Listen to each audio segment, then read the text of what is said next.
Okay, and we're live. Hi Kim, it's so great to have you back here. Hey, thank you. If you guys just watched Kim's presentation, her presentation was Catch the Clutter, and she has an Instagram page, a website called A Balanced Abode New Jersey, and she also works as a professional home organizer locally and virtually, correct? And virtually. Yes, virtually, Yes. yes. Okay, so I bet this is one of the biggest things people ask you about, just like all the clutter and how to deal with it. Yeah, I mean, as a professional home organizer, when I go into the space, obviously I'm at the point in the process of their lives where the clutter has already built up. So the overwhelm is already there. And then when we go through the process of decluttering and functionally space planning and reorganizing their spaces, then the question comes up, how do I maintain it? How can I learn some strategies and some habits for being able to not have this happen to me again? So that's really the point in the process where it's great to be able to begin, especially at the beginning of a new year. A lot of the times people have the resolutions of wanting to declutter or live a more tidy, more organized life. But it's really just, it's not really a resolution. It's something that you build into your life. It's a habit. It's something to maintain over time. So starting the year with that mindset can really help you to stop clutter from happening and then being able to work on organizing what you already have as you go. Yeah, I feel like that's one of the things that a lot of people, including myself, do. Like you're like, oh my god, I can't stand it anymore. I got to get rid of it, and then you get rid of it, and it feels like so good for a month, but then like everything kind of starts coming back again. One question I kind of have from your presentation when you were talking about decluttering and sort of going around like in a circle or like you're starting here, one thing that for me, and maybe it's partly like my ADHD, that I find hard to do is like how distracted I get, because a lot of times like I'll open a junk drawer and I'm like, oh, okay, these batteries actually belong in the office, and oh, these photos like belong in my bedroom, and then so then I take the batteries to the office and then I start doing stuff there, and then I'm like, oh my god, and then I have like this drawer open. Do you have any tips for that? Like when you're, say, decluttering and, especially with kids and so many people in the house, like everyone just puts stuff wherever they want. When you start decluttering and see like, oh, but this goes like, I have to go all the way upstairs to take these things and all the way downstairs to take those things. And then I get like overwhelmed and like, just forget it. Well, I do have a strategy, and you're saying that with like 50% of the process perfectly done. What I like to do is as I'm moving my way throughout the circle, and just like you, I have ADHD, and following that strategy really helps me to stay focused on the task. And also, if I need a break to get my kids or something, I know exactly where I left off and where I can pick up again. However, part of the process that I like to follow is only handling items once. So if you find those batteries, it's good to go put them where they belong. If you find the kid's toy, it's good to put it back where it belongs. However, you're adding that extra component, that extra factor Yeah. of if then I find myself getting distracted with something to tidy up in this new space. So a good way to counteract that is to keep a box to your side that's just a relocate box.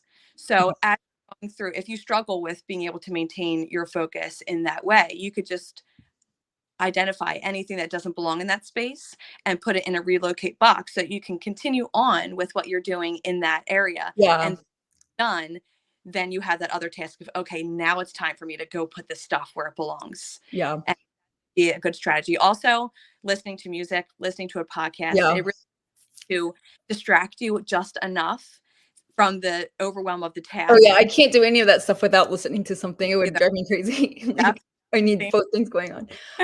Yeah, I do the like put everything in the box thing, but then I'm like, oh, now I have to go find all the homes for this box. It's true. And I get that feeling. And you're obviously not the only one. We feel that way. And as unpretty as this might sound, sometimes you just have to push through it, right? You have to just know and have the foresight that when this is done, it's going to feel so good. And from previous decluttering experiences, I know how good it feels just to have this stuff done. And Yeah. that could be a driving force if you just keep that in your mind, have your music playing, have your podcast going, and say, okay, it's going to feel so good when it's done. So I just need to bang it out. I just need to get it done. That might not be the greatest tip in the world, but it's just a fact. Like sometimes we have to push through the hard to get the thing that we really want. Yeah. The other thing that you mentioned is when people gift you stuff, especially when it's like hand-me-downs where they're doing their decluttering or whatever, and then they come over with a box of stuff that's like, "Oh, we thought you guys could use this." And then it's Mm, so hard when they actually, like, show up at your house with it, yeah. and then it becomes uncomfortable to if they call you on the phone and then it's, like, easier, like, but once they Yeah. bring it over, do you have any more tips on that? I mean, just from my personal experience, which is what I shared in the presentation and in the downloadable, is there really is such power in just being able to say, "Oh, I appreciate that so much, but we're okay right now." And the more you practice that, as uncomfortable as it is in the beginning, it gets easier. I promise you, it gets easier. And you start to feel so much more self-confident in knowing that number one, you're sticking up for yourself in Mhm. an and you're also keeping your home from becoming cluttered, which is your ultimate goal. So the more you practice it, truly, the easier it becomes. But the other suggestion when you're just starting off on that journey, again, it's one that I shared, but it's just allowing yourself some think time. You just mentioned it with a phone call. It's so much easier with a phone call because number one, you don't have to see them face to face, but Yeah. you also have that blank space in between. You have that think time where you could just like not answer for a second and think about it, be like, "No, I'm good." Or you could say, "Oh, maybe you can send me a picture and I'll let you know via text." But when they're in person with you, a good way to give yourself that think time is just to say, "That's really kind. I'm going to think about it and get back to you." Or you can say, if that's still a little bit too hard for you at the very, Mhm. very beginning of learning to say no, thank you can accept the items and say, "Is it okay that anything I don't want that I donate?" So that and going in and they know going in that you don't have the expectation of having to keep all the Yeah. things. So those are honestly the top 3 and quite honestly the only 3 that I can think of, but they work. They really do work. And as you get that practice, the better you're gonna get at just being able to say, no, I'm good, but thank you so much for offering." You're allowed to Okay. Yeah, those are good tips. The other big thing for me personally, like, if I'm not a, like, clutter person because, like, if I see it, it's just, like, I just cannot think. I, like, literally cannot sit down and work at my computer if, like, there's stuff everywhere. However, I have a family and they bring it in. So especially with kids, they get toys from like my friends. We like exchange this, we brought this, I bring these papers home from school. And mm, they're sort of at that age. My kids are all in elementary school. They're very into like trinkets, like a million Pokemon cards and a million this. How do you handle that in a way where it's not just like that definitely doesn't work as a one-time declutter because then the next week comes and they bring more stuff home. So, what are your tips for kids? Well, the first tip is for the parent, which is just building that habit of going through their items daily. And I built it just, for example, in my own life, is the moment we come into the house, we unpack the lunch boxes and I go through their bags, or I have them help me with going through their bags. Mine are also elementary. They're young elementary, so a little bit younger than your girls, but so they do need that assistance from a parent.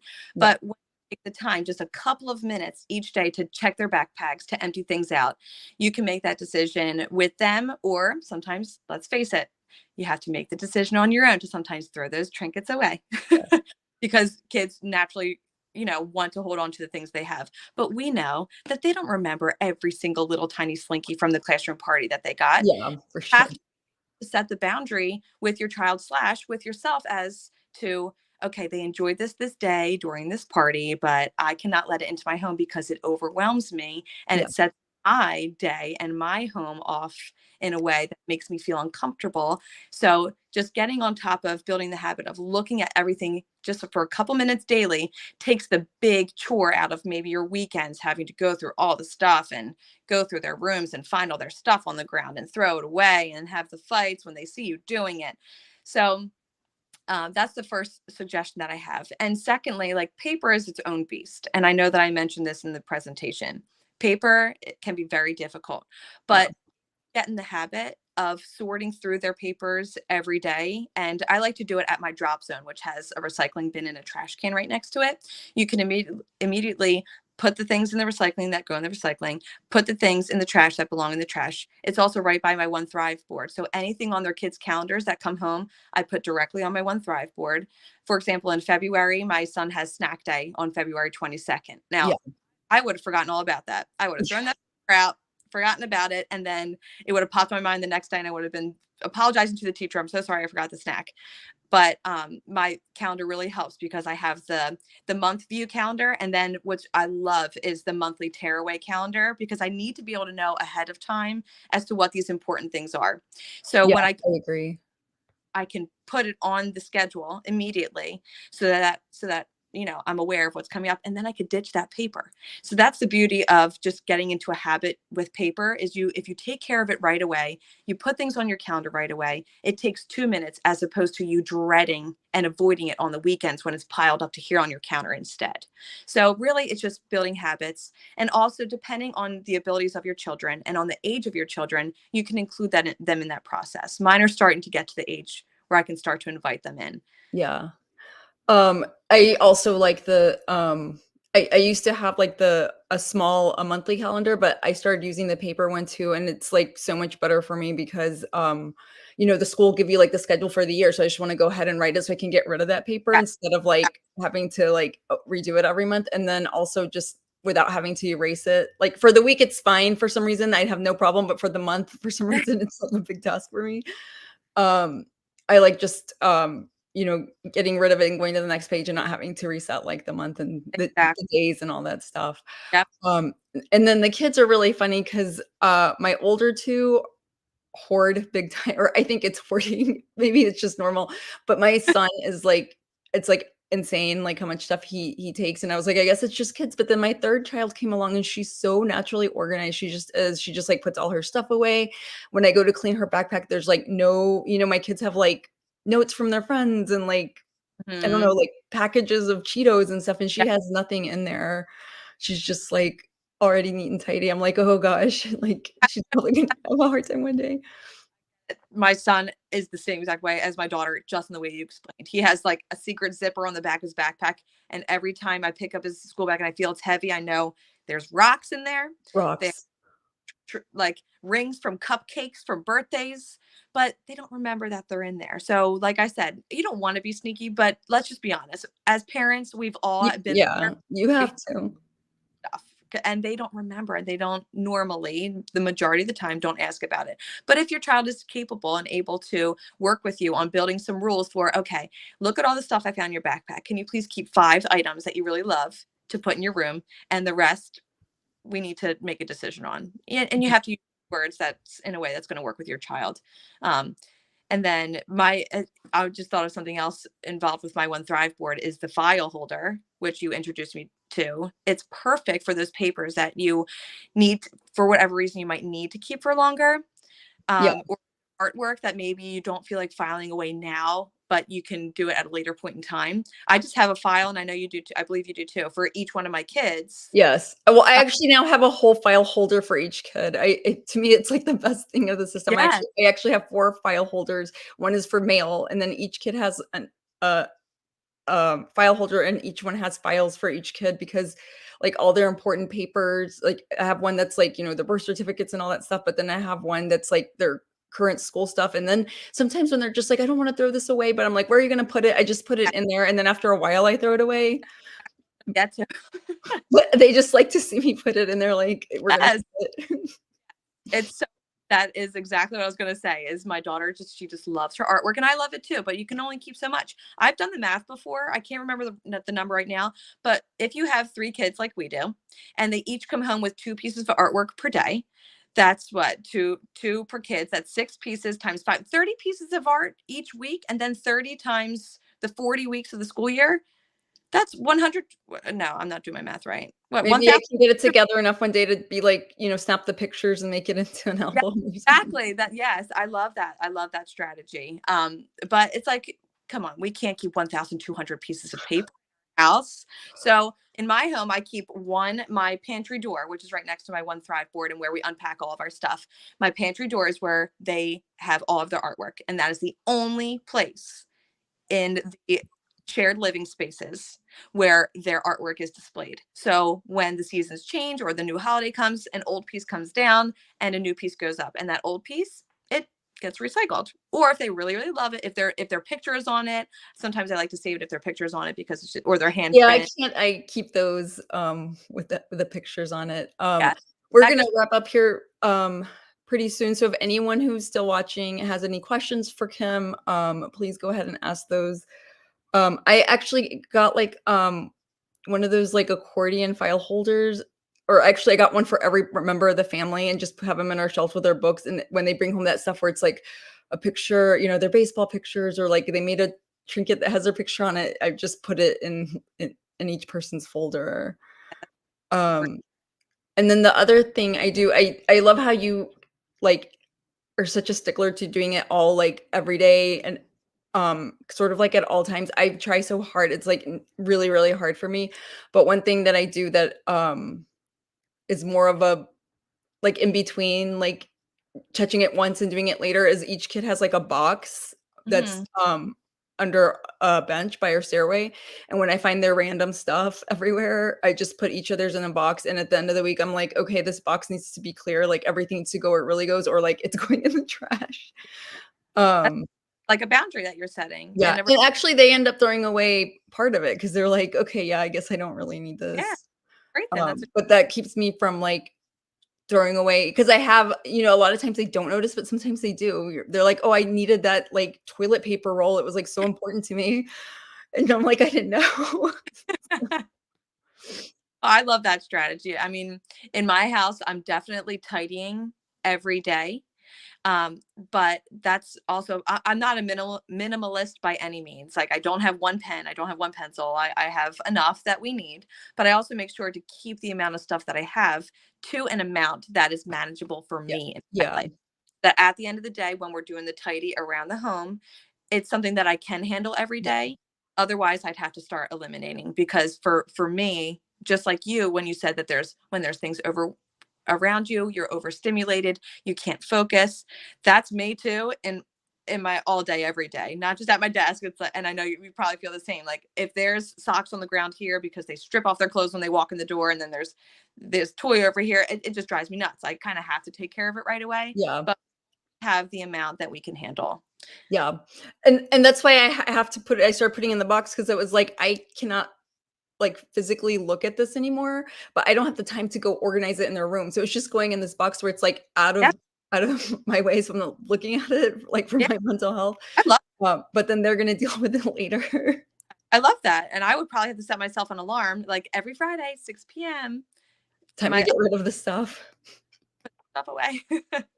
Well, thank you so much for your time, Kim. If you want to tell everyone where they can find you to follow along with more tips. Sure. Thanks so much for having me. So, as Anna had said earlier, you can find me on Instagram at A Balanced Abode NJ. My website goes by the same name, www.abalancedabodенj.com. I just put out a new pantry program which guides women step by step through the process of organizing their pantry spaces on their own to help them build their confidence. Pantry is like a huge space that women are targeting because it's a huge money waster or huge time waster if you don't have spaces for your items to live in. So I was really excited to put that out. You can find that on my website this upcoming Friday. And yeah, if you find me on Instagram, that's where I hang out mostly. Just drop my DM, say hi, and I'd love to chat. Oh my gosh, I'm gonna have to look for that, because that is so true. And if just like your fridge and your pantry, if you can't like see all the food that's there, then you're like, oh my God, this went bad, or I bought this again. Yeah, So that I am definitely gonna take a look at. And then if you want Kim's downloadable, can you remind me what it is again? sure. It's called Catch the Clutter, and it just kind of is an overview of what we mainly talked about in this presentation. Just strategies for building habits to stop clutter before it comes in. Okay, the link to that is on the website for the summit, and we will also drop it in the group. Thank you so much, Kim. It was great seeing you again. You too. Thank you. All right, bye.